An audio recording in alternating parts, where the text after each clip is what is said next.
रतन टाटा का जाना हर भारतीय को अखर गया। देश में शोक की लहर है। हर दूसरा भारतीय रतन टाटा की मौत से स्तब्ध है। पूरा बॉलीवुड भी दुख में डूबा हुआ है। स्टार्स अलग अलग तरह से दुख जता रही हैं। इस बीच एक फेमस नाम काफी ज्यादा चर्चा में आ गया। वो नाम है सिमी गरेवाल का।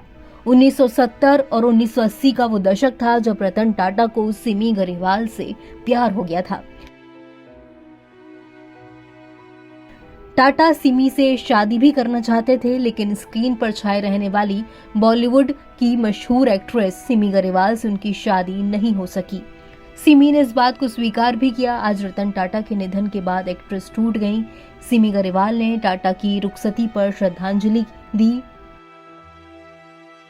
अपनी श्रद्धांजलि के लिए बॉलीवुड एक्ट्रेस सिमी गरेवाल ने अपना दुख व्यक्त करते हुए सोशल मीडिया पर पोस्ट किया।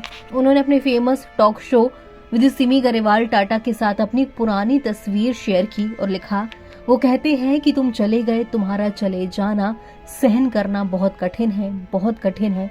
अलविदा मेरे दोस्त रतन टाटा।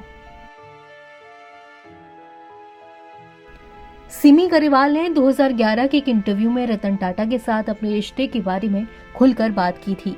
उन्होंने अपने रिश्ते पर बात करते हुए कहा था कि उनका और रतन का रिश्ता बहुत पुराना है। उन्होंने रतन को परफेक्ट जेंटलमैन कहा और कहा कि वो परफेक्ट हैं, उनमें सेंस ऑफ ह्यूमर है, वो विनम्र है और परफेक्ट जेंटलमैन है।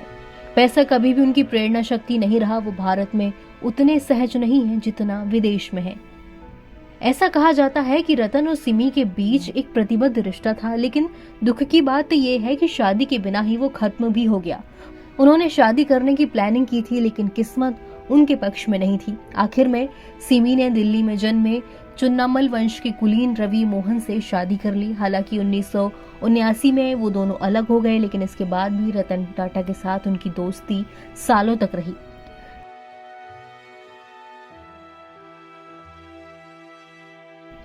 डाउन टू अर्थ स्वभाव वाले रतन टाटा जैसे बिजनेस टाइकून की कभी शादी नहीं हुई। हालांकि उन्हें 4 बार प्यार हुआ था। एक इंटरव्यू में उन्होंने इस बात का खुलासा किया था कि उन्हें अपनी पूरी लाइफ में 4 बार प्यार हुआ था, लेकिन अलग अलग कारणों की वजह से कभी भी वो शादी नहीं कर सके। टाटा की कमी को कोई पूरा नहीं कर सकता। रतन टाटा वो शख्स थे जिन्होंने भारत के कॉरपोरेट परिदृश्य को आकार दिया और बोर्ड रूम से परे जीवन को छुआ।